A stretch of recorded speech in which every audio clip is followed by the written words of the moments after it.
हमारा दिमाग 11 million bit sensory memory को एक सेकंड में प्रोसेस करता है।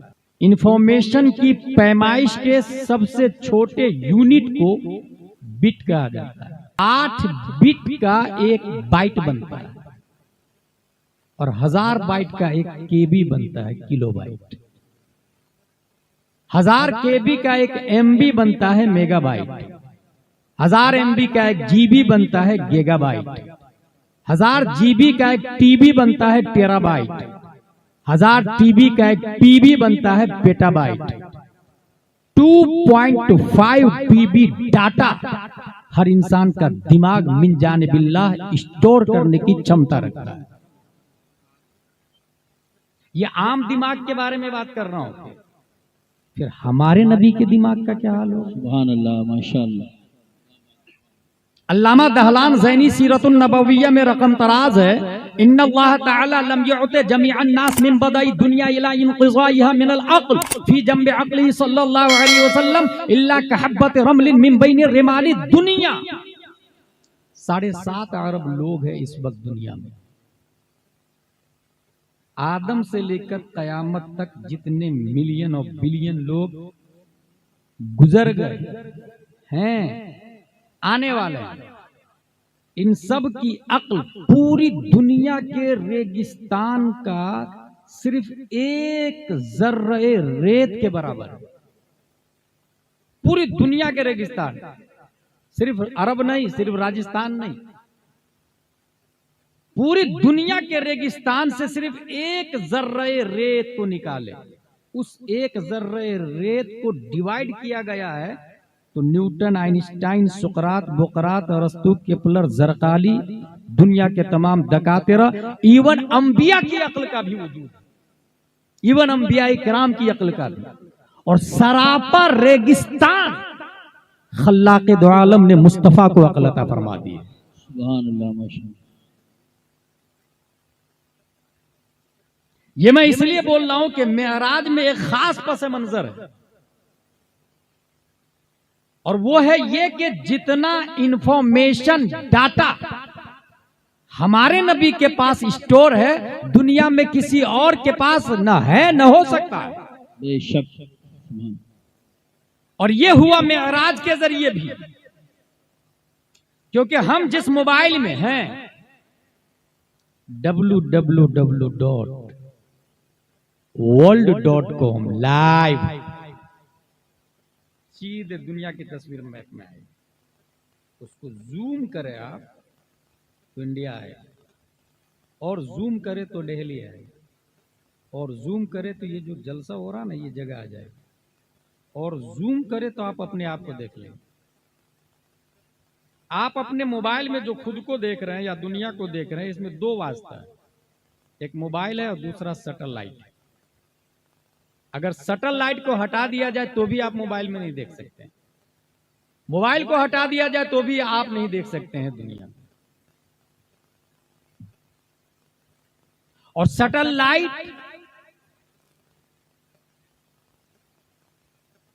ये ऊपर है, मैं आपको सामने से देख रहा हूं, आपकी पीठ के पीछे आपको नहीं देख रहा हूं, आप मेरे शिमला को नहीं देख पा रहे हैं, मगर मैं आगे करूंगा तो आप देख लीजिए।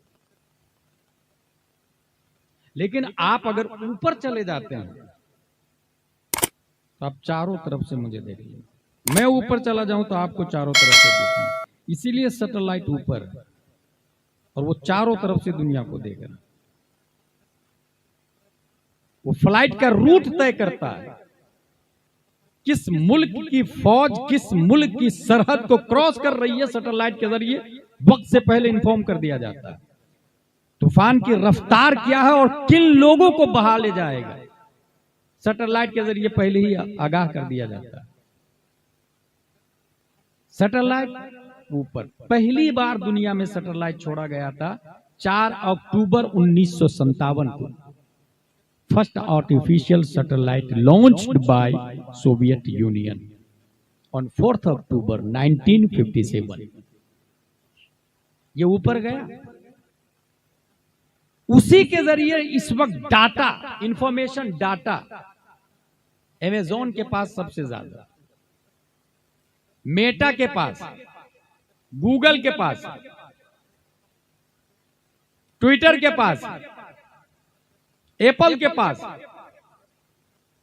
और ये इंफॉर्मेशन की कितनी वैल्यू है, इंफॉर्मेशन डाटा की कितनी वैल्यू है, इसका अंदाजा आप इस बात से लगा सकते हैं। 27 अक्टूबर 2022 में एलन मस्क ने ट्विटर को $44 बिलियन में खरीदा। इंफॉर्मेशन डाटा की वैल्यू क्या होगी? और ये सब हो रहा है सैटेलाइट के जरिए, और सैटेलाइट ऊपर। इसलिए इस वक्त जमीनी लड़ाई से हैवी लड़ाई, स्पेस की लड़ाई चल रही है। Carbon, oxygen, hydrogen, nitrogen, phosphorus पैदा करने की तैयारी चल रही है। नासा को टेस्ला ने इसीलिए बीट किया है। इसका मतलब स्पेस में जिसका ज्यादा कब्जा होगा उसी के पास इंफॉर्मेशन डाटा ज्यादा होगा, और वही दुनिया का बड़ा आदमी होगा। यह बात 21वीं सदी ईस्वी में समझ में आई, एलन मस्क और नासा के बाद में। 1400 साल पहले प्यारे मुस्तफा को अल्लाह ने स्पेस से भी ऊपर बुलाया। सुभान अल्लाह। आसमान अव्वल, आसमान सानी, आसमान सालिस, राबे, खामिस, सादिस, साबे, सातों आसमान से ऊपर अपने कुर्बे खास में बुला लिया, ताकि दुनिया का करोड़ों एलन मस्क मिलके भी इंफॉर्मेशन डाटा में मेरे मुस्तफा का मुकाबला नहीं कर सकता। सुभान अल्लाह। नारे तकबीर, नारे रिसालत, नारे गौसियत, मसलके आला हजरत अल्लामा मुफ्ती गुलाम जिलानी साहिब अज़हरी। सुभान अल्लाह। इसकी दलील हमारे पास हदीस शरीफ के अंदर आया, इन्नल्लाह क़द रफ़अ ली अद-दुनिया फ़अना अनज़ुरु इलैहा व इला मा हुवा काइनुन इला यौमिल क़ियामह कअन्नमा अनज़ुरु इला कफ़्फ़ि हादिही as clearly as I'm watching the palm of this hand। पूरी दुनिया को मैं ऐसे देख रहा हूं जैसे हथेली को देख रहा हूं। हमें देखने के लिए अगर हम खुद को देखना चाहे तो जूम करना पड़ेगा, मगर आना अनजुरों का तेवर बोल रहा है, मुस्तफा पूरी दुनिया को जूम शुदा देख रहे हैं। सुभान अल्लाह, माशाअल्लाह, माशाअल्लाह। जूम करने की नबी को जरूरत नहीं पड़ रही। बेशक, दैट्स पॉइंट। सैटेलाइट सिर्फ मटेरियलिस्टिक को देखता है, हमारे नबी सल्लल्लाहु ताला अलैहि वसल्लम अनमटेरियल को भी देखते हैं। बेशक। ये जो मैंने कहा ना आपको कि 11 मिलियन बिट सेंसरी मेमोरी को हमारा दिमाग प्रोसेस करता है 1 सेकेंड में। ये सेंसर कुल 5 है जो दिमाग को इंफॉर्म करते हैं। Smelling, testing, hearing, watching, touching, ये 5 सेंसर है और ये बढ़िया है। इसमें इंफॉर्मेशन डाटा सबसे ज्यादा जो कलेक्ट होता है दिमाग के पास, वो 2 चीज के जरिए। पहला है वॉचिंग, दूसरा है हियरिंग। सबसे ज्यादा इंफॉर्मेशन डाटा इसी के जरिए होता है, हियरिंग और वॉचिंग। आपको हैरत होगी, हमारे पास 2 कान, हमारे पास 2 आंखें हैं, मगर हजरत जिब्रील का दावा है, जब सीने मुस्तफा को मैंने चाक किया, फीहे आईनान तबसुरान व उदनानी तस्माआन, कल्बे मुस्तफा में 2 आंखें थी जो देख रही थी और 2 कान लगे हुए थे जो सुन रहे थे। पता चला हमारे पास 2 आंखें, हमारे पास 2 कान, नबी के पास 4 आंखें, नबी के पास 4 कान। और इंफॉर्मेशन डाटा देखने और सुनने से ज्यादा कलेक्ट होता है। कॉमन सेंस को यह बात नहीं समझ में आ गई, मगर आप डीप में जाए और ऑडी, फरारी, फॉर्च्यूनर, आप टोयोटा क्रेटा को देखें, जब ड्राइवर राइट में काटता है तो राइट वाले ग्लास को देखता है, लेफ्ट में काटता तो लेफ्ट वाले को देखता है, ब्रेक लगाने से पहले पीछे देखता है, जो ड्राइवर के ऊपर लेफ्ट साइड में ग्लास लगा हुआ होता है, क्योंकि वो चालक है, वो ड्राइवर है, वो साइक है। राइट वाले की जान को भी उसे बचाना है, लेफ्ट वाले की जान को भी, पीछे वाले की जान को भी, आगे वाले की जान को भी। और गाड़ी में जितने पैसेंजर बैठे हैं, हर एक के जान की जिम्मेदारी उसी की है। अगर ये बात आप समझ रहे हैं तो listen to me carefully, we are on the way, we are passenger. हम सब पैसेंजर हैं और चलाने वाले प्यारे मुस्तफा सल्लल्लाहु ताला अलैहि वसल्लम। सुभान इसीलिए हमारे नबी सल्लल्लाहु ताला अलैहि वसल्लम को अल्लाह ने 2 आंखें नहीं दी, नबी को 4 आंखें दी। तभी तो नबी ने फरमाया तनामु आईनी वला यनामु कल्बी, अगर सर की आंखें सो भी जाती है तो दिल की आंखों से मैं दुनिया का निजाम ऑपरेट करता हूं। ये मैं नहीं, तमाम साइंसदानों के बाप अच्छे रजा, प्यारे रजा, आशिक रजा, फाजुल रजा, अल्लाह की रजा, सहाबा की रजा। 10 शव्वाल 1272 हिजरी 14 जून 1856 ईस्वी में नकी अली खां की पीठ से बरेली की धरती पर इमाम अहमद रजा खान पैदा होते हैं और इमाम अहमद रजा खान हुजूर सल्लल्लाहु ताला अलैहि वसल्लम की इस ऑपरेटिंग सिस्टम को देखकर इरशाद फरमाते हैं खालिक के कुल ने आपको मालिक के कुल बना दिया, दोनों जहां में आपका कब्जा व इख्तियार है। सुभान अल्लाह, नारे अल्लाह अकबर, खड़े होकर लगाओ या रसूल अल्लाह।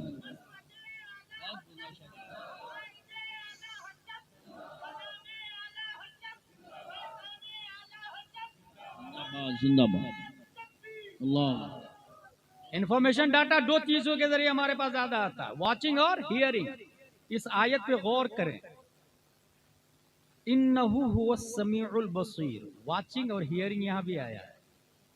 मुफस्सिरीन कहते हैं कि अल्लाह ने अपनी आयत का इख्तिताम इस 2 सिफत पर इसलिए फरमाया कि इंसान अगर हो गया, इंसान अगर 50 की स्पीड में आपके सामने से गुजरे, आप पहचान लेंगे हु क्रॉस्ड मी, ये कौन गया। लेकिन 500 की स्पीड में गुजरे, कंफ्यूज्ड, हु पास्ड मी। 1000 की स्पीड में गुजरे, ये मेराज वाली आयत में हियरिंग और वॉचिंग का लफ्ज क्यों आया, इन्नहु हुवा समीउल बसीर का लफ्ज क्यों आया? क्योंकि रफ्तार मुस्तफा कितनी थी।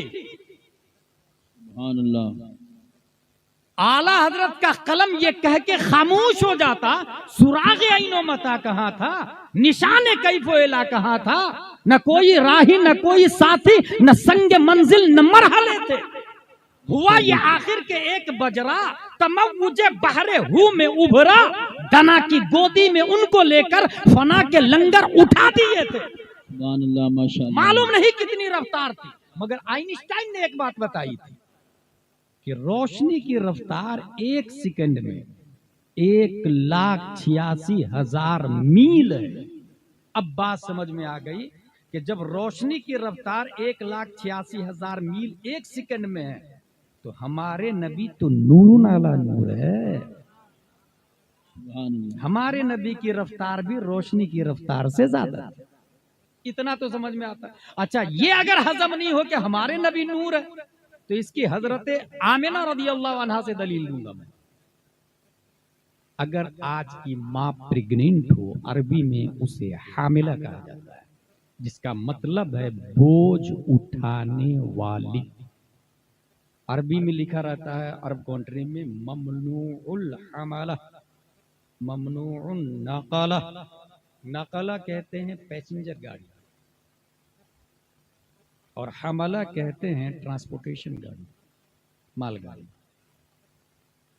हामिल बोझ उठाने वाला, हम्माल उसी से आया, मुबालगा कैसे। हामिला फीमेल का सेगा, बोझ उठाने वाली मतलब बच्चा स्टार्टिंग में 50 ग्राम, 100 ग्राम, 250 ग्राम, आधा किलो, 1 किलो, 1.5 किलो वेटेड होता चला जाता, माँ को तकलीफ होती चली जाती। आखिरी मरहला में माँ को करवट बदलने में भी दुश्वारी होती है, क्योंकि वेट बढ़ा, माँ को तकलीफ। अब हजरत आमना का जुमला सुनो, वल्लाही मा शउरतु अन्नी हमलतु वला वजदतु लहु थिकला। खुदा की कसम, मेरा बेटा मेरे पेट में है, शऊर हमल भी नहीं, बोझ का एहसास भी नहीं। मैं सोच में पड़ गया कि आखिर नबी माँ के पेट में है मगर हामिला नहीं है माँ, बोझ का एहसास नहीं, बोझ नहीं। क्यों? जब गौर किया आइंस्टाइन की थ्योरी पे तो उसने कहा लाइट वेट, रोशनी का वजन सबसे हल्का होता। अलिफ लाम मीम सयक़ूल तिलकर रुसुल लन तनालु वल मुहसनात ला युहिब्बु कद जाअकुम मिनल्लाहि नूर। बात समझ में आ गई? मुस्तफा पैदा होने से पहले ही माँ के पेट में नूर थे। बोझ जिस्म का होता है और मुस्तफा तो नूरुन अला नूर है। नारे तकबीर, नारे रिसालत, नारे गौसियत, मसलके आला हजरत, फैजान आला हजरत, मेराजुन नबी कॉन्फ्रेंस, उलमाए अहले तो सुन्नत। हम माँ के पेट में होते हैं तो माँ को तकलीफ होती है क्योंकि हम जिस्म है, नबी जिस्म नहीं है। नबी नूरुन अला नूर है। एक और पॉइंट देखें तो ये जो होश समीउल बसीर आया तो नबी की रफ्तार ये समझ में आ रही है कि नूर से ज्यादा थी, रोशनी से। अच्छा एक और दो मिसाल दे दूं ताकि और समझ में आ जाए। जब चांद निकलता है उसको कहते हैं हिलाल, और जब महीने के एंड में जाता है तो उसको कहते हैं उर्जूनिल कदीम। कुरान शरीफ में आया हत्ता आदत कल उर्जूनिल कदीम, पहले की तरह बारीक हो जाता है। और जब बीच में होता है इसमें चांद जहां जहां ठहरता है ना वो कुल 28 है। 28 को फिर 3 में डिवाइड किया गया है। तो ये जो 28 मंजिल है चांद की, उसमें से एक मंजिल गफर है। अब मैं असद भाई की तवज्जो चाहता हूं क्योंकि ये उनकी लाइन की बात, एक मंजिल गफर है। अब आला हजरत कहते हैं दुनिया मजार हश्र जहां है गफूर है, हर मंजिल अपने चांद की मंजिल गफर की है। ये जो चांद है दुनिया वाला, ये महीने में एक दिन गफर में जाता है, 2 दिन गफर में रहता है, चंद घंटे गफर में रहता है। मगर हमारे नबी जो है दुनिया मजार हश्र जहां है गफूर है, हर मंजिल अपने चांद की मंजिल गफर की है। एक और आसान बात कह दूं तो वो ये है कि चांद सूरज तू क्यों चमकता है? तो चांद सूरज ने कहा मिन हैतु हुमा हुमा, मैं तो डार्क था, तारीक था। दामन को नबी की बारगाह में फैलाया तो नबी ने भीख में रोशनी दी, तो मैं चमक रहा हूं। ये कौन बोला? सूरज। ये कौन बोला? चांद। और ये खबर हमको किसने दी? इमाम इसको मोहब्बत फरमाते हैं ये जो महरो मह पे है इतलाक आता नूर का, भीख तेरे नाम की है इस्तिआरा नूर का। सुभान अल्लाह, माशाअल्लाह। यानी ये चांद और सूरज दोनों भिखारी है। तो जब भिखारी की रफ्तार 1,86,000 मील पर सेकंड है तो जिस मुख्तार ने भीख दिया उनकी रफ्तार का क्या हाल है? क्या बात, सुभान अल्लाह, माशाअल्लाह। इतनी स्पीड से नबी जा रहे थे तो कॉमन सेंस बोलता है कोई 1000 की स्पीड में गुजरेगा तो पहचानेगा भी नहीं और सुन भी नहीं पाएगा। 1000 की स्पीड में गुजरने वाला सुनेगा कि यहाँ क्या बात चल रही थी, यहाँ क्या बात चल रही थी, यहाँ क्या बात चल रही थी। कान धरना पड़ता, तवज्जो देना पड़ता, तब समझ में आती ना बात। नबी की रफ्तार रोशनी से ज्यादा थी, मगर हुवा समीउल बसीर की तफसीर बोल रही है खल्लाक़ी दो आलम ने मुस्तफ़ा को वो समाअत दी, वो बसारत दी कि रोशनी से ज्यादा तेज रफ्तार सवारी थी, रफ्तार थी। उसके बावजूद मुस्तफ़ा देखते हुए भी जा रहे थे, सुनते हुए भी जा रहे थे। यही वजह है कि इंफॉर्मेशन डाटा जितना हमारे मुस्तफ़ा के पास है कायनात में ना किसी के पास था, ना है, ना रहेगा। यही तो बरेली का कलंदर बोलता है लम याते नजीरों का फी नजरिन मिथले तू नशुद, पैदा जाना जगराज के ताज तोरे सरसो है तुझको शहे दूसरा जा। सुभान अल्लाह, नारे तकबीर, नारे रिसालत, नारे गौसियत, मसलके आला हजरत, हुजूर अहसन मियां साहिब क़िबला, मेराजुन नबी कॉन्फ्रेंस। अब मेरी बात खत्म हो रही। हमारे नबी के पास सबसे ज्यादा इंफॉर्मेशन है। अच्छा, ये इन्फॉर्मेशन इसलिए मैं कह रहा हूँ कि एक ज़माना था दिल्ली में जिसके पास ज़्यादा ज़मीन हो वो रईस कहलाता था। ठीक है, उसके बाद जमाना आया जिसके पास फैक्ट्री हो और उसका product door to door house to house हो, वो ज्यादा बड़ा आदमी है। इस वक्त जिसके पास इंफॉर्मेशन डाटा है वो सबसे बड़ा और रईस है। और ये तो अभी पता चला लोगों को। कुरान शरीफ ने 1400 साल पहले कहा वल्लदीना ऊतुल इल्म दरजात, जिसके पास इंफॉर्मेशन डाटा जितना ज्यादा है उतना ही रब की बारगाह में वो बुलंद मर्तबे का मालिक है। बेशक। कुरान शरीफ वल्लदीना ऊतुल इल्म दरजात। तो ये बात समझ में आ गई। अब दूसरा पॉइंट, हमारे नबी गए मेराज में, ये आपने सुना होगा, मेराज का वाक़या तफसील से सुना होगा। यहाँ सिर्फ एक और दलील देता हूँ मैं न्यूटन से, और न्यूटन से इसलिए देता हूँ मैं कि उसने ये कहा जो कुव्वत चांद को ज़मीन के गिर्द वो दीगर सैयारों को आफताब के गिर्द फिराती है वो ग्रेविटी है, वो कशिफ़े फिक्ल है। ये क्या होता भाई? ज़मीन से आप पत्थर उठा के ऊपर फेंके, जब तक हाथ की ताकत मुअस्सिर है वो पत्थर ऊपर जाएगा, हाथ की ताकत खत्म पत्थर नीचे आ जाएगा। क्यों? ग्रेविटी। हो गया? अब दोबारा तो नहीं। मिट्टी उठा के आप ऊपर फेंक, हाथ की ताकत मुअस्सिर है, मिट्टी ऊपर जाएगी, अदरवाइज फिर नीचे। क्यों? ग्रेविटी। लेकिन आप नूर रोशनी को ऊपर फेंके वो नीचे नहीं आएगी, बेशक। हवा को ऊपर फेंके वो नीचे नहीं आएगी। इसका मतलब जमीन की जिन्स से जो चीज है वो रिटर्न जमीन में आ जाती है। ये कशिफ़े फिक्ल और ग्रेविटी जमीन के अंदर है। यही वजह है कि जो शख्स पटना का रहने वाला है और दिल्ली में रह रहा है, समटाइम सब कुछ है, वीवीआईपी है, वाइफ है, मगर घर वालों की याद आती, कोने में बैठ के बकरा ईद के दिन रोता रहता है। Hey bro why are you crying? क्यों रो रहा? बोले घर की याद आ रही है। नेचुरल कशिश, ग्रेविटी। जानवरों को मंडी में आप ले जाए, अनाज, कपास, गेहूं, बाजरा, मक्का रख करके, नई मंडी होगी रास्ता बताना पड़ेगा। मंडी में माल खाली करके उसको घर की तरफ हाँक दे, आप सो भी जाए बैलगाड़ी पे, वो सीधा बैल अपने खूंटे पर आते हैं। ग्रेविटी, खिंचाव। ये बात समझ में आ गई अगर आपकी तो सुने। हुजूर सल्लल्लाहु ताला अलैहि वसल्लम का नेटिव प्लेस क्या है, वतन असली क्या है?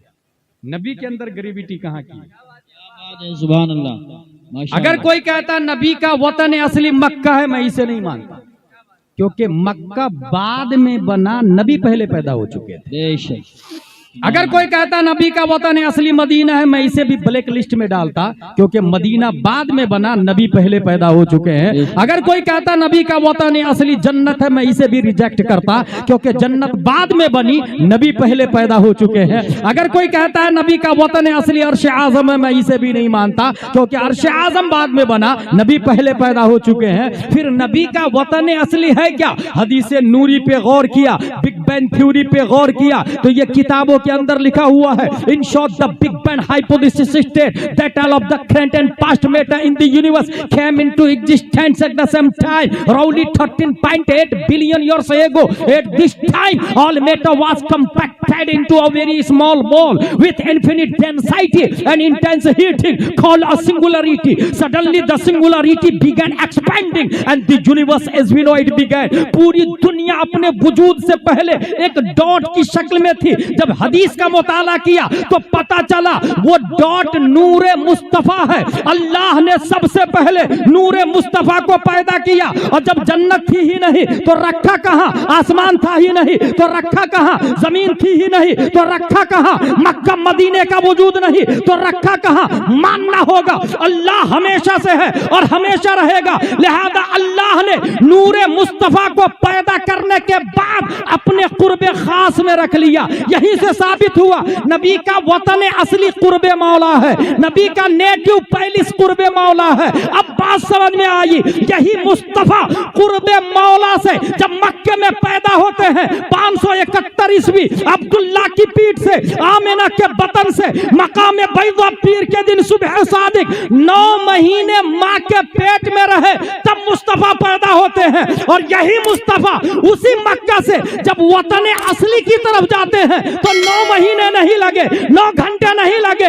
9 मिनट नहीं लगे, 9 सेकंड नहीं लगे, 1 सेकंड के करोड़वां हिस्सा में हमारे नबी गए और वापस आए। क्योंकि ग्रेविटी रब की तरफ से थी, खिंचाव रब की तरफ से था, बुलावा रब की तरफ से था। ये मैं नहीं बोलता, इमाम इसको मोहब्बत फरमाते हैं। वो सरवरे किश्वरे रिसालत जो अर्श पर जलवगर हुए थे, नए निराले तरफ के सामा अरब के मेहमान के लिए थे। वहां फलक पर, यहाँ जमीन में रची थी शादी, मची थी धूमें, उधर से अनवार हंसते आते, इधर से नफात उठ रहे थे। उतार कर उनके रुख का सदका वो नूर का बट रहा था बाड़ा कि चांद सूरज मचल मचल कर जबी की खैरात मांगते थे। नमाज अक्सा में था यही सिर कि आया हो माना अव्वल आखिर, कि सब बस्ता है पीछे हाजिर जो सल्तनत आगे कर गए थे। वही तो मरकज में फर्क मुश्किल रहे न फासिल खुतूते वासिल, कमाने हैरत में सर झुकाए अजीब चक्कर में दायरे थे। कमाने इमका के झूठे लोग तो तुम अव्वल आखिर के फेर में हो, मुहीत की चाल से तो पूछो किधर से आए किधर गए थे। हिजाब उठने में लाखों पर्दे, हर एक पर्दे में लाखों जलवे, अजब घड़ी थी कि वस्ल फुरकत जन्म के बिछड़े गले मिले थे। वही है अव्वल, वही है आखिर, वही है जाहिर, वही है बातिन, उसी के जलवे, उसी से मिलने, उसी से उसकी तरफ गए। नारे तकबीर, खड़े हो गए, अल्लाह अकबर।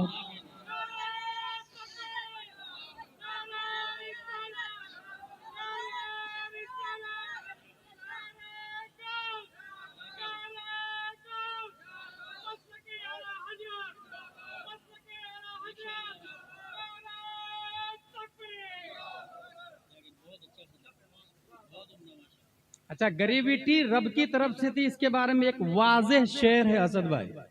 इनका बढ़ना तो नाम को था, हकीकतन फ़िल था उधर का।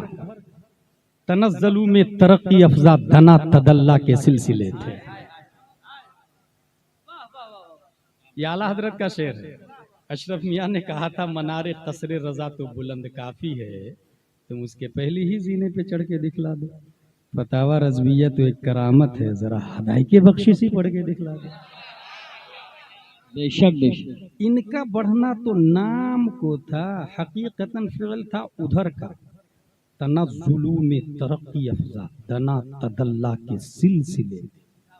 आला हज़रत का शेर है। दूसरा में ये बात तो समझ में आ गई कि मेराज है। अब मैं डिटेल में नहीं जाऊंगा। यहाँ एक दूसरा दावा है मेरा, हमारे नबी के बाद सबसे ज्यादा इंफॉर्मेशन डाटा किसके पास है? इस सिलसिले में 2 ग्रुप पैदा हुआ। एक का कहना है कि हजरत अबू बकर के पास है और दूसरे का कहना है कि हजरत अली के पास है। यहीं से राफजियत का वजूद होता है, मौलाइयत का वजूद होता है और शियाओं का वजूद होता है। कामरान चिश्ती जैसे लोग मौलाइयों को बिल्ड करते हैं। ईरान का खजाना इस सिलसिले में खोल दिया गया है। इंफॉर्मेशन डाटा जिसके पास है वो सबसे ज्यादा ताकतवर और मालदार। हमारे नबी के बाद किसके पास सबसे ज्यादा इंफॉर्मेशन डाटा है, ये सवाल है।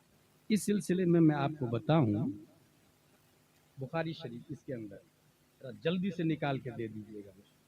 उसके अंदर एक हदीस शरीफ आई और वो हदीस शरीफ ये है, एक खातून हुजूर सल्लल्लाहु तआला अलैहि वसल्लम की बारगाह में आती है और ये हदीस है अन जुबैर इब्न मुतइम रदियल्लाहु अन्हु क़ाल अतत इमरातुन इला नबी सल्लल्लाहु तआला अलैहि वसल्लम फअमरहा अन तरजिअ इलैहि क़ाल अरायत इन जीतु वलम अजिदका कअन्नहा तक़ुल अल मौत क़ाल सल्लल्लाहु अलैहि वसल्लम इल्लम तजिदनी फ़अति अबा बकर। एक खातून, ये बुखारी शरीफ है। अच्छा, ये देवबंद में चलती है, सहारनपुर में भी चलती है और बरेली शरीफ में भी चलती है। जो बुखारी शरीफ है ना, अब जो बुखारी को नहीं मानता है तो फिर समझ जाइए इस्लाम है ही नहीं उसके पास। अच्छा, जो बुखारी पढ़ा नहीं है और फिर बात बुखारी की करता है तो समझ जाइए वो जाकिर नायक की औलाद है। बेशक बुखारी पढ़ा नहीं और बात बुखारी की करता है। बोले वो सहीहैन में कहां से आया? अच्छा, सहीहैन किस माना में है वो नहीं समझ में आता उसको। वहां सही का लफ्ज गलत के माने में नहीं है, ये तफसील नहीं होगी उसके पास में। एनीवे, खातून आई हुजूर सल्लल्लाहु अलैहि वसल्लम की बारगाह में, हुजूर सल्लल्लाहु तआला अलैहि वसल्लम कर ले बात।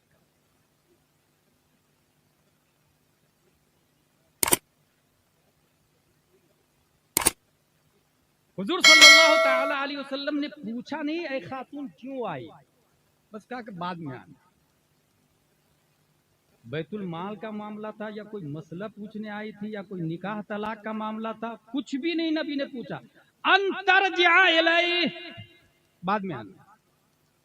वो खातून भी सहाबियत भी और आई तंजी तो वला मस्जिद का या रसूल अल्लाह मैं आई और आपका इंतकाल हो गया तो कन्नहा तकुल अल मौत, बुखारी का जुमला है। या रसूल अल्लाह आपका इंतकाल हो गया तो अगर मैं आपको नहीं पाई तो लफ्ज ये सहाबिया का अकीदा देखिए, इन जीतो वलम अजिद का, ये वहाबिया का रद है सहाबिया के जुमले में। इन जीतो वलम अजिद का लफ्ज आया, अगर मैं आई और आपको नहीं पाई, ये नहीं कहा आप मर गए माज़ल्ला रब्बिल आलमीन। आप जमीन के ऊपर है, जमीन के नीचे चले गए तो मैं नहीं पाई तो आप जिंदा है, किसी और दुनिया में जिंदा है, कोई और नजर चाहिए देखने के लिए। अब देखिए हुजूर सल्लल्लाहु अलैहि वसल्लम ने क्या फरमाया, इल्लम तजिदीनी फाती अबू बकर, अगर मैं नहीं मिलूं, मेरा विसाल हो चुका हो तो अबू बकर के पास आ जाना। सुभान अल्लाह। इंफॉर्मेशन डाटा, बैतुल माल का मामला हो, तलाक का मामला, निकाह का मामला, कुछ मसला पूछना हो या मेरी नयाबत की कुर्सी पर अक्से नयाबत मुस्तफा का पैकर देखना हो तो अबू बकर की शक्ल में देख लेना। सुभान अल्लाह माशाअल्लाह। यहीं से बात समझ में आ गई, नबी के बाद सबसे ज्यादा इंफॉर्मेशन डाटा हजरत अबू बकर सिद्दीक के पास। सुभान अल्लाह, बेशक बेशक हक। मौलाई लोग बोलते हैं ना याना मदीनतुल इल्म व अलीयुन बाबूहा, हजरत अली के बारे में आया। अच्छा, let's go ask about it Ali रज़ियल्लाहु ताला। हजरत अली, आप ही बताइए सबसे ज्यादा इंफॉर्मेशन डाटा किसके पास? हजरत अली से पूछ लेते हैं ना। अब जवाब सुने हजरत अली का। हजरत अली के जवाब से पहले मैं कहना चाहूंगा उन मौलाइयों को कि अगर हजरत अली से प्यार है, हजरत अली को मानते हैं तो हजरत अली की भी मान। जी बेशक। हजरत अली ने जवाब दिया, जब ये पूछा गया इंफॉर्मेशन डाटा सबसे ज्यादा किसके पास है, सबसे बड़े बहादुर कौन और सबसे बड़े अल्लामा कौन, तो हजरत अली फरमाते हैं हुआ अअलमुना व अशजउना, हम में सबसे ज्यादा इंफॉर्मेशन डाटा भी अबू बकर के पास और फिजिकल पावर भी अबू बकर के पास है। सुभान अल्लाह माशाअल्लाह माशाअल्लाह। इसमें तफजील यूसुफ भाई, अशजउना अअलमुना इसमें तफजील है, और कुछ लोग इसमें तफजील और सिफत मुशब्बह में फर्क नहीं समझ पा रहे हैं। हमारे उलमा समझ गए होंगे मैं किधर जा रहा हूँ। कुछ लोग इसमें तफजील और सिफत मुशब्बह में फर्क नहीं समझ पा रहे हैं, इसीलिए वो असदक और सिद्दीक में फर्क नहीं समझ पाए, बल्कि वो असदक होके सिद्दीक को नहीं समझ पाए। इसमें तफजील और सिफत मुशब्बह में फर्क नहीं समझ में आया। आलमूना, इंफॉर्मेशन डाटा सबसे ज्यादा हजरत अबू बकर के पास। हजरत अली से किसी ने कहा ये हदीस तो आपके बारे में, आना मदीनतुल इल्म व अलीयुन बाबूहा, खैबर के दरवाजे को आपने उखाड़ के फेंका, फिर वो कैसे हो गए फिजिकल पावर वाले? हजरत अली का जवाब सुनिए, वो फरमाते हैं इंफॉर्मेशन डाटा की जहां तक बात है तो नबी तकरीर कर रहे थे और सहाबा बैठे हुए थे। तकरीर के दौरान नबी ने फरमाया इन्नल्लाह खय्यरा अब्दन बैन दुनिया व बैन मा इंदल्लाह फख्तारा ज़ालिकल अब्द मा इंदल्लाह फवका अबू बकर। हुजूर सल्लल्लाहु अलैहि वसल्लम तकरीर कर रहे हैं कि अल्लाह ने एक बंदे को दो ऑप्शन दिया, दुनिया व आखिरत। हम लोग को ऑप्शन दिया जाए कि दुनिया लोगे या आखिरत, तो 99% दुनिया को पसंद है, 99। यही वजह है कि कभी ये गलत फहमी मत पालिएगा कि हम पेट के लिए गलत करते हैं ना। पेट तो कुत्ता बिल्ली छछुंदर का भी भर जाता है, या इसमें पड़ोसी की दीवार को देख करके अपनी दीवार ऊंची करना चाहते हैं। उसकी अल्टो को देख करके खुद टोयोटा खरीदना चाहते हैं, उसकी फरारी को देख करके वो BMW खरीदना चाहते हैं। नतीजतन हरामकारियां, झूठ वगैरह वगैरह सबका वजूद होता है। मगर इतना याद रखिएगा, एक आदमी है दिल्ली में जिसके पास सिर्फ 100 रुपया है और दूसरा आदमी है जिसके पास 1 लाख रुपया है। दोनों में से बड़ा आदमी कौन है? कॉमन सेंस बोलेगा लाख रुपया वाला, इस्लाम बोलता गलत। एक दूसरी मिसाल देता हूँ, एक परिंदा है जिसके पास 1 चना है, दूसरा परिंदा है जिसकी गर्दन में 1 किलो चना की थैली लटक रही है। दोनों में से घोंसले में कौन सा परिंदा उड़ के जाएगा? बीवी बच्चों से कौन सा परिंदा मिलेगा? अपनी फैमिली के साथ लाइफ स्टाइल अच्छे से कौन गुजारेगा? 1 चना। इंसान भी लाहूत का परिंदा है। ऐ तायरे लाहूती, उस रिज्क से मौत अच्छी जिस रिज्क से आती हो परवाज में कोताही। 1 लाख वाले को हिसाब देना पड़ेगा, लाया कहाँ से, इन्वेस्ट कहाँ किया, खर्चा कहाँ किया, रखा कहाँ, ज़कात निकाला कि नहीं निकाला। यही वजह है कि एक गरीब, नबी फरमाते हैं, एक गरीब अमीर से 500 साल पहले जन्नत में चला जाए। लखपति बड़ा नहीं है भाई, कमाले ईमान कम पैसे में है। बोझ जितना कम, रब की तरफ रफ्तार उतनी ज्यादा हो।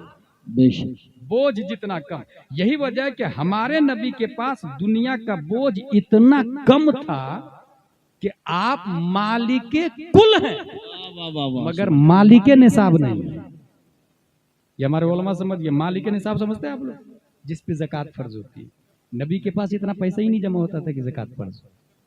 मालिके कुल है मगर मालिके निसाब नहीं है। यही वजह है कि नबी की रफ्तार की इक्वल किसी की रफ्तार भी नहीं, किसी की रफ्तार नहीं।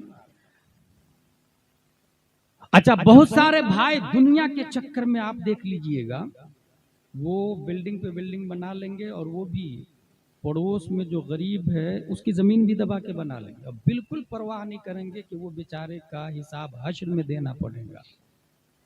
अच्छा, शानपति है कि मैं उम्रा करता हूँ ना हर साल, मैं हज पे जाता हूँ ना, मैं 11वीं शरीफ करता हूँ ना, मैं 12वीं शरीफ करता हूँ ना। भाई साहब, 12वीं शरीफ में 12 देग बकरे का लंगर करें आप, लेकिन वो जो पड़ोसी की 1 इंच जमीन दबाई है उसका कफारा नहीं होने वाला।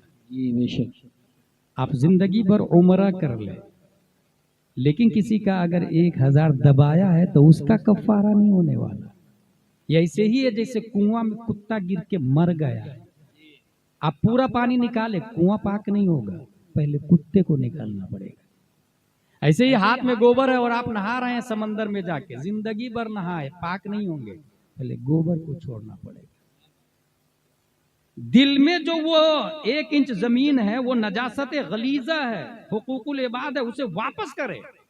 वो जो 1000 किसी का हराम का लिया है वो वापस करे, तब जाए उम्रा पर, तब का तवाफ काबा करे, फिर गुंबद खदरा देखे, तब अंदर से आवाज आएगी मनज़ारा कबरी वजबत लहू शफाअती। अपने इस्लाम को लोगों ने समझा ही नहीं है एक्चुअली। ये देख रहे हैं आप, मैं शॉर्ट में इस्लाम को समझाऊंगा। ये 5 उंगलियां इधर है, 5 उंगलियां इधर है। इस्लाम में 5 डज है और 5 डजन। डज में सबसे नंबर 1 हाई क्वालिटी फर्ज की है, सबसे ऊपर फर्ज, फिर वाजिब, सुन्नत मुअक्कदा, गैर मुअक्कदा, मुस्तहब, सबसे लो में आता है। उसके बाद इधर डजंट, जो नहीं करना है, उसमें सबसे हाई है हराम, मकरूह तहरीम, इसात, मकरूह तंजीह, खिलाफ औला। सबके हुक्म अलग है, सबके दर्जे अलग अलग है। जैसे नमाज पढ़ना फर्ज है, छोड़ने वाला इधर आ जाएगा हराम कार में। शराब पीना हराम है, बचना इधर आ जाएगा फर्ज में। ये इस्लाम है। अब अगर कोई शख्स टोपी नहीं पहनता है तो खिलाफे मुस्तहब किया, खिलाफे मुस्तहब किया। टोपी पहनता है तो मुस्तहब किया, लेकिन टोपी पहन के नमाज नहीं पढ़ता है तो वो फर्ज वालों से अफजल नहीं हो सकता। ये समझने की बात, फर्ज वालों से अफजल नहीं हो सकता। 11वीं शरीफ 12वीं शरीफ मुस्तहब है। 11वीं करने वाला, 11 देग लंगर खिलाने वाला 5 वक्त नमाजी से अफजल वाला नहीं हो सकता। बेशक बेशक, ये समझने वाली बात है। जिसने आज तक किसी का 1 रुपया हराम का नहीं खाया, अगरचे उसके पास कुछ नहीं है, उस करोड़पति से अफजल है जिसकी जमीन नाजायज जमीन पर, जिसकी बिल्डिंग नाजायज जमीन पर बनी हुई है। ये इस्लाम है, इसको समझने की जरूरत है। अच्छा, ये जो फर्ज है, ये ऐसा नहीं कि फर्ज फिक्स है, फर्ज वक्ती भी होता, अपग्रेड होता है फर्ज। फॉर एग्जाम्पल, मुझे प्यास लगी है, पानी आपने दिया, मुस्तहब है। लेकिन प्यास से मर रहा हो कोई तो पानी पिलाना मुस्तहब नहीं, फर्ज हो जाता है। अपग्रेड हुआ ना, ये मुस्तहब फर्ज बन गया। कपड़ा देना किसी को मुस्तहब, अल हदाया तज़दादुल हुब्ब, मोहब्बत बढ़ती है। लेकिन कोई नंगा है तो कपड़ा देना मुस्तहब नहीं, फर्ज हो जाता है। दावत में खाना खिलाया आपने, मुस्तहब, फर्ज वाजिब नहीं है दावत देना किसी को, ठीक है, ये मुस्तहब अदा किया आपने। लेकिन कोई भूख से मर रहा है तो अब खाना खिलाना फर्ज हो जाता है। इस इस्लाम को समझने की जरूरत है, और ये सिर्फ जलसे से नहीं होगा, ये मस्जिद के इमाम की तकरीर से समझने की जरूरत होती है, जो बहुत जिम्मेदारी के साथ तकरीर करते हैं और बहुत अहम बयान होता है। अगर आप ये कहेंगे कि नहीं हजरी साहब हमारी मस्जिद का इमाम ऐसी तकरीर नहीं करता, फिर मेरा जवाब ये होगा 10,000 में तामीर अदब ही से तकरीर होगी, फतावा रज़विया और बुखारी शरीफ से नहीं। ये फैक्ट है। एक आदमी मिसबाही बना, मुफ्ती बना, आप कह रहे 5,000 में रहे, 10,000 में रहे। अच्छा, बीयू, एमएस, एमबीबीएस, एमडी, डीएम सबकी फीस अलग अलग है, मगर हर कुर्ता पजामा टोपी वाला मौलाना साहब गलत।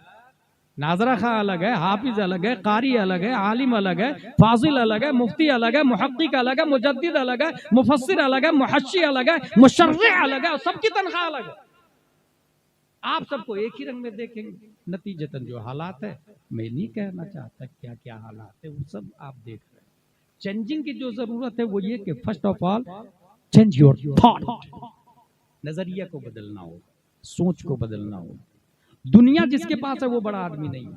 नबी ने तकरीर की, अल्लाह ने एक बंदे को दुनिया व आखिरत दिया, उस बंदे ने आखिरत को एक्सेप्ट किया, दुनिया को रिजेक्ट किया। ये तकरीर सुन के हजरत अबू बकर रोने लगे, और सब बहुत सारे सहाबा थे, कोई रो नहीं रहे थे। कौन रोने लगे? हजरत अबू बकर। किसी सहाबी ने कहा हजरत आप क्यों रो रहे हैं, नबी ने तो आम बंदे के बारे में बात की है, तो आप क्यों रो रहे हैं? हजरत अबू बकर फरमाते हैं नबी ने आम बंदे के बारे में नहीं, खुद अपने बारे में बात की है, और अनकरीब नबी का इंतकाल होने वाला। अल्लाहु अकबर। नबी के जुमले से यह समझ लेना कि नबी का इंतकाल होने वाला है, इसके लिए कितना बड़ा मुफ्ती होगा, कितना बड़ा अल्लामा होना चाहिए, कितना बड़ा दक्काका होना चाहिए। ये हजरत अली दलील देते हैं कि सबसे ज्यादा इंफॉर्मेशन, डाटा, आलमोना हजरत अबू बकर के पास, अशजाओना ये भी हजरत अबू बकर, फिजिकली पावर भी हजरत अबू बकर के पास। इसकी दलील हजरत अली ये देते हैं कि जंगे बद्र में एक तरफ 313 और अपोजिट में 950, राउंड फिगर में 9 को 3 से इंटू करे तो 1 के मुकाबले में 3 आएगा, 1 के मुकाबले में थोड़ी देर और बर्दाश्त, 1 के मुकाबले में 3, ठीक है। लेकिन 950 काफिरों का टारगेट है मुस्तफा को खत्म कर दिया जाए, माज़ल्लाह रब्बिल आलमीन। नबी खत्म न रहे बांस न बजे बांसुरी, इस्लाम खत्म ही हो जाएगा। अब वहां ऐलान हुआ कि नबी का बॉडीगार्ड कौन बनेगा, नबी का वॉचमैन कौन रहेगा, नबी का खादिम कौन रहेगा। एक सहाबी के मुकाबले में 3 काफिर है, लेकिन 950 काफिर का टारगेट मुस्तफा सल्लल्लाहु अलैहि वसल्लम। तो नबी का खादिम रहना 950 तलवार के निशाने पर रहना है, 950 तीर के निशाने पर रहना। ऐलान हुआ नबी का खादिम कौन रहेगा? हजरत अली फरमाते मा दना मिन्ना अहदुन इल्ला अबू बकर, हम में कोई आगे नहीं बढ़ा सिवाय अबू बकर सिद्दीक के। इसका मतलब यह है तमाम सहाबा में सबसे बड़े बहादुर कोई है तो वो अबू कहाफा का बेटा अबू बकर सिद्दीक रज़ियल्लाहु अन्हु। माशाअल्लाह माशाअल्लाह। इंफॉर्मेशन डाटा भी और फिजिकल पावर भी। एक और दलील मैं देता हूं, नबी के जिस्म से जो मिट्टी टच है वो अर्श आजम से अफजल है, ठीक है। और नबी के बाजू में अबू बकर दफन है, नबी के बाजू में अबू बकर दफन है। लिहाजा बड़ी खानकाहें मौलाइयत की जद में आ गई है, कुछ खतीब मौलाइयत की जद में आ गए, कुछ नकीब मौलाइयत की जद में आ गए, और ये मौलाइयत को फरोग दे रहे हैं सियादत के नाम पर। मैं सैयद हूं ना, जन्नत में ले जाऊंगा ना। कहां लिखा भाई? ये किस किताब में आया सैयद जन्नत में ले जाएगा? कुल इन कुंतुम तुहिब्बूनल्लाह फत्तबिऊनी युहिब्बुकुमुल्लाह। पूरे कुरान और हदीस में कहीं ये नहीं आया सैयद जन्नत में ले जाएगा। ये जरूर आया कि सैयद की ताजीम से इंसान जन्नत में जाएगा, सैयद से मोहब्बत करनी चाहिए, लेकिन इत्तिबा पूरे कुरान और हदीस में कहीं नहीं आया कि सैयद की करनी चाहिए। इत्तिबा उलमा की जाएगी, पैरवी उलमा की जाएगी। कभी आपने गौर किया, नबी ने ये नहीं कहा मेरे वारिस मेरी औलाद, नबी ने ये कहा अल उलमा वरसतुल अंबिया। क्या वजह? क्योंकि नबी देख रहे थे मेरी औलाद में कुछ मौलाई हो जाएंगे, कुछ शिया हो जाएंगे, कुछ राफजी हो जाएंगे, कुछ गुमराह बदमजहब, कुछ काफिर हो जाएंगे। इसलिए नबी ने अपनी औलाद को वारिस नहीं कहा। ये समझने वाली बात है, वरना कब आपका ईमान गायब हो जाएगा पता भी नहीं चलेगा। और यही वजह है कि आला हजरत के बारे में आपने तो ये सुना कि वहाबी देवबंदी का रद्द किया ना। हकीकत यह है कि आला हजरत ने वहाबी देवबंदी से ज्यादा राफजी और मौलाइयों का रद्द किया, राफजी और मौलाइयों का रद्द किया। एक नया ट्रेंड। एक आदमी तो ये बोल गया कि आला हजरत भी होते तो वो मौलाई होते, इस्तिलाह के एतबार से। दलील क्या दी उसने? तो मौलाई का मतलब हजरत अली से प्यार करने वाला, बोल तो दिया उसने, लेकिन जब उलमा के कानों से आवाज टकराई तो गिरफ्त की। अब देखिए गलती कहां होती है। इसीलिए आला हजरत ने कहा कि जो जाहिल हो उसे तकरीर ही करने की इजाजत नहीं दी। गैर आलिम को तकरीर करना हराम है। तकरीर करने के लिए 4 शर्तें हैं। मुसलमान होना, सुन्नी होना, फतवा रज़विया शरीफ में लिखा हुआ, मुसलमान होना, सुन्नी होना, आलिम होना, फासिक न होना। 4 शर्तें मुकर्रिर की बयान की आला हज़रत ने। इस शर्त पे आप खतीब को बुलाएंगे तो आधी जहालत और आधी गुमराही यूं ही खत्म हो जाएगी। इस शर्त पर उसने ये कहा मौलाई मतलब हजरत अली से प्यार करने वाला, इस्तिलाह के एतबार से। अब देखिए गलती कहा कि मैं बता रहा हूं, हम लोग हजरत अली से प्यार करते हैं नो डाउट, लेकिन हम मौलाई नहीं कह सकते। क्यों? इसलिए कि हम लोग ईसा अलैहिस्सलाम से प्यार करते हैं मगर ईसाई नहीं कह सकते। गौर कीजिएगा, दलील दे रहा हूं। हम लोग मूसा अलैहिस्सलाम से प्यार करते कि नहीं करते? मगर यहूदी है क्या हम लोग? नहीं है। वहाब अल्लाह का नाम है, हम लोग वहाब अल्लाह से प्यार करते कि नहीं करते? क्या हम लोग वहाबी है? That's point. हजरत अली से प्यार हम ही करते हैं मगर मौलाई कहना जायज नहीं, क्योंकि ये राफजियों का छोटा भाई हो चुका है। इन्होंने हजरत अली को सबसे अफजल व आला कहा और इसमें बड़ी बड़ी खानकाहें गिरफ्तार हो गई। ऐसे में अकीदा उसी का महफूज है जिसने बरेली को अपना मरकज माना, सुभान अल्लाह, जिसने मसलके आला हजरत के दामन को मजबूती से पकड़ा, बेशक मजबूती से पकड़ा। बेशक हक है। क्या ये हकीकत नहीं है कि जो लोग हजरत अली को अफजल कहते तमाम सहाबा से, वही ये कहते हैं अमीर मुआविया जहन्नमी है माज़ल्लाहि रब्बिल आलमीन। बताइए कोई सहाबी रसूल जहन्नमी हो सकता? नहीं। एक और दलील दी जा रही है कि हसन हुसैन की औलाद है तमाम सादात, और अबू बकर उमर ये नबी के वजीर है। दलील देखिएगा, अबू बकर उमर कौन है? नबी के वजीर। नबी ने फरमाया मेरे 4 वजीर है, 2 आसमान पर 2 जमीन पर, जमीन वाले ये दोनों अबू बकर उमर। अब दलील देखे मौलाई लोग कहां से ला रहे हैं। अबू बकर उमर वजीर हैं और हसन हुसैन नबी के जुज हैं, और जुज का मर्तबा, शहजादों का मर्तबा वजीरों से बड़ा होता है। दलील दी। क्या कहेंगे आप इस दलील के बारे में? अच्छे अच्छे लोग गुमराह हो जाएंगे अगर इल्म नहीं होगा उनके पास में। अल्लाह का लाख लाख शुक्र है कि ये सवाल आला हजरत के जीते जी किसी से ने पूछ लिया आला हजरत से। यह है फतावा रज़विया शरीफ। सवाल है 1400 साल पुराना मामला है। मैटर कब का है?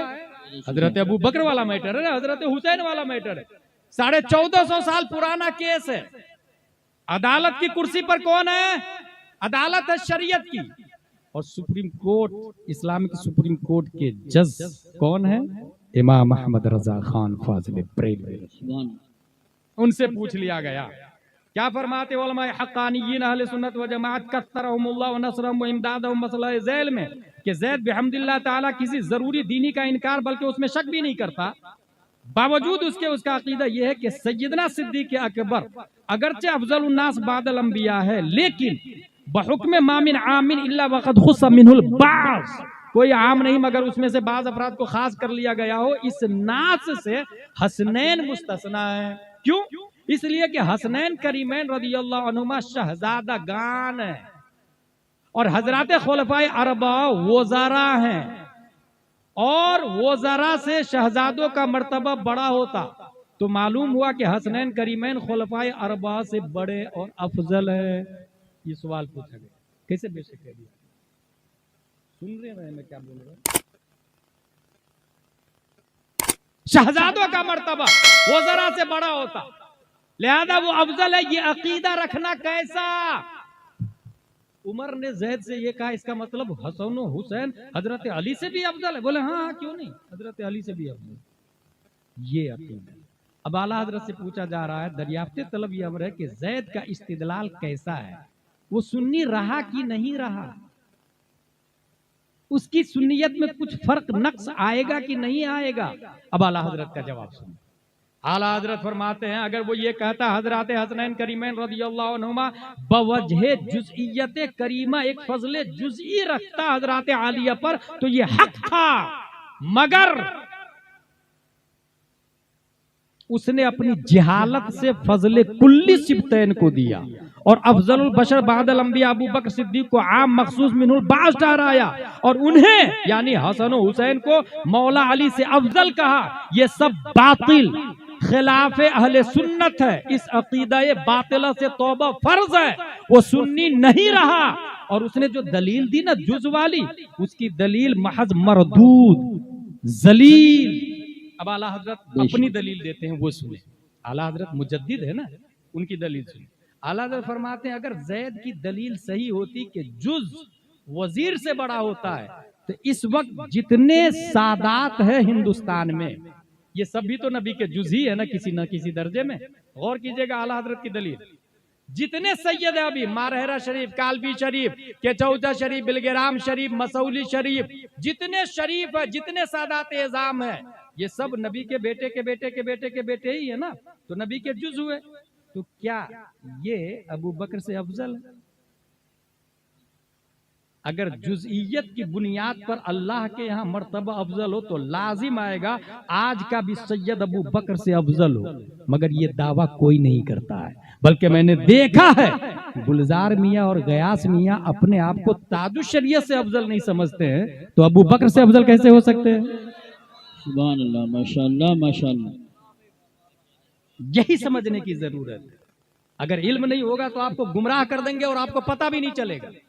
आला हजरत ने 7 दलीलों से इसका रद्द किया, 7 दलीलों से। आला हजरत दूसरी दलील देते, यरफइल्लाहुल्लज़ीना आमनु मिनकुम वल्लज़ीना उतुल इल्म दरजात। अल्लाह ने ये फरमाया कि उसके दर्जे बुलंद होंगे जिसके पास इंफॉर्मेशन डाटा होगा। साफ क्लियर, ये नहीं आया कि औलाद बड़ी है, फला की औलाद बड़ी, फला की औलाद। आपने सुना नहीं नूह अलैहिस्सलाम का बेटा काफिर हो गया, नबी का बेटा काफिर हो गया। अगर बेटा होने की बुनियाद पर कामयाबी मिलती तो हम सब तो आदम अलैहिस्सलाम के बेटे, फिर जहन्नम में हमें जाना ही नहीं चाहिए। ये समझने की जरूरत है। अल्लाह के यहाँ किसका दर्जा बुलंद होगा? जिसके पास इल्म होगा। तनवीरुल अब्सार दुर्रे मुख्तार से एक दलील दिया आला हजरत ने, वो दलील बहुत हार्ड है, मैं एक दूसरी आसान दलील देता हूँ जो आला हजरत ने दिया। आला हजरत फरमाते हैं, अबू बकर उमर ये ससुर हैं, इसको अरबी में कहते हैं सहरैन, और उस्मानो अली ये दामाद है, इसको अरबी में कहते हैं खतनैन।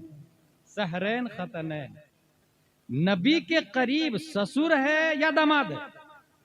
आप अगर जुज़इयत का कायदा कुल्लिया होगा तो दामाद ससुर से ज्यादा करीब होगा, क्योंकि उस्मानो अली के पास नबी के जुज हैं। तो जुज़इयत अगर मुजिबे मर्तबा हो तो उस्मानो अली रज़ियल्लाहु अन्हुमा का मर्तबा ज्यादा होना चाहिए, मगर प्यारे मुस्तफा ने अबू बकर उमर का मर्तबा ज्यादा बढ़ाया और वजीर बनाया। इसका मतलब ये जुज़इयत वाला कायदा बातिल बातिल बातिल मिन कुल्लिल वजूह, ये सही नहीं। फजले जुज़वी फजीलत जरूर है मगर कुल्ली फजीलत हरगिज नहीं। और एक आखिरी दलील, अहले सुन्नत व जमात किसको कहते हैं? ये सवाल 1300 साल पहले इमाम आजम अबू हनीफा से पूछा गया, तो इमाम आजम ने फरमाया फजीलतुश शेख है, अबू बकर उमर सबसे अफजल है। नबियों के बाद सबसे अफजल कौन है?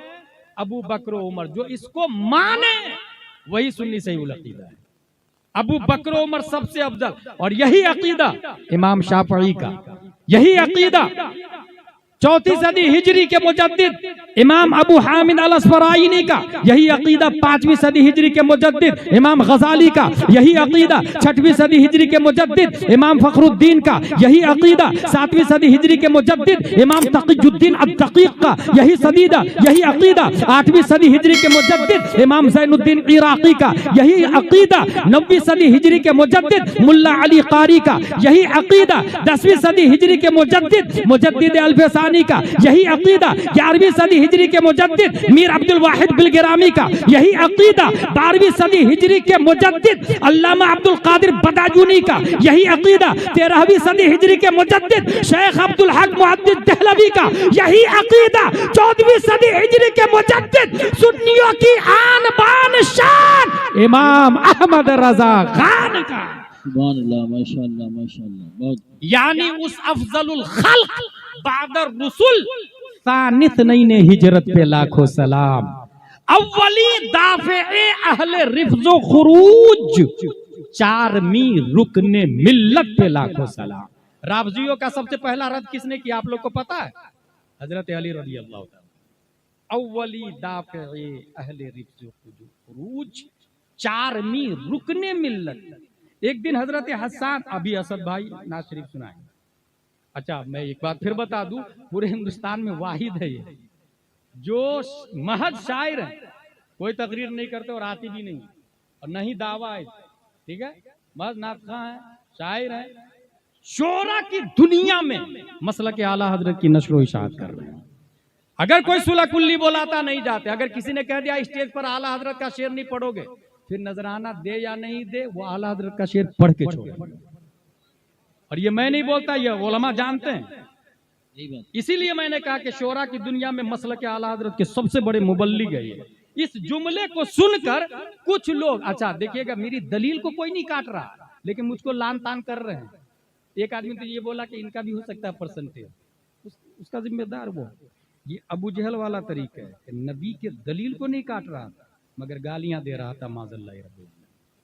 मैं जो बोल रहा हूं वो अभी भी बोल रहा हूं और सच बोल रहा हूं और दलील है हमारे पास, दलील को कोई नहीं काट रहा, लान तान कर रहा। हासिल ये नबी की नात पढ़ते हैं ना, नबी के जमाने में सबसे ज्यादा नबी की नात कौन पढ़ते थे? करेक्ट। हजरत हसन से नबी ने कहा, ए हसन, रोज रोज मेरी नात मेरी नात, मेरे यार के बारे में भी कोई नात लिखी है तुमने? मेरे यार के बारे में भी कोई कुछ लिखा? हल कुल्त फी अबी बकर शैया, मेरे यार की भी कोई नात है? हजरत हसन फरमाते, नाम या रसूल अल्लाह, कुल या रसूल अल्लाह, मैंने नात लिखी है, आपके यार के बारे में भी तारीफ की है। अब नबी का जुमला सुने, कुल वाना अस्मा, तुम मेरे यार की तारीफ करो मैं सुनूंगा, तुम अबू बकर की तारीफ करो मैं सुनूंगा। नबी फरमा रहे कुल वाना अस्मा। फिर हजरत हसन ने शेर पढ़ा, सानित नहीं ने फिल गारिल मुनीफ वक़द ताफल अदुव्वु बिही इदा साअदल जबला वकाना हुब्बु रसूलिल्लाहि कद अलिमु मिनल बरिया वलम यादिल बिही रजुला। गारे सौर में जब आप चढ़े, दुश्मन घेर चुके थे, अल्लाह ने अबू बकर के बराबर किसी मर्द को बनाया ही नहीं। हजरत हसन ने तारीफ की। अब नबी का जुमला सुने, नबी फरमाते हैं, पहले तो ये आया दाहिका रसूलुल्लाह सल्लल्लाहु अलैहि वसल्लम हत्ता बदअत नवाज़िजुहु, नबी के दंदान मुबारक चमकने लगे, इतने हंसे। और फिर नबी ने क्या फरमाया, सदक़त या हसन, एहसान आपने सच कहा, हुआ कमा कुल्ता, मेरे यार वैसे ही है जैसे आपने कहा है। अबू बकर की बराबरी करता है, माज़ल्लाह रब्बिल आलमीन। तमाम साहब में सबसे अफजल ये मसलक आला हजरत है। फ़र्क़ मरातिब बेशुमार, हक बदस्ते हैदर कर्रार, मगर मुआविया भी हमारे सरदार, तान उन पर भी कारे फुज्जार। ये अकीदा अहले सुन्नत व जमात का है और इसी में नजात है। ये भी आला हजरत बता के गए, तेरे गुलामों का नक्श कदम है राह खुदा, वो क्या बहक सके जो ये सुराग लेके चले।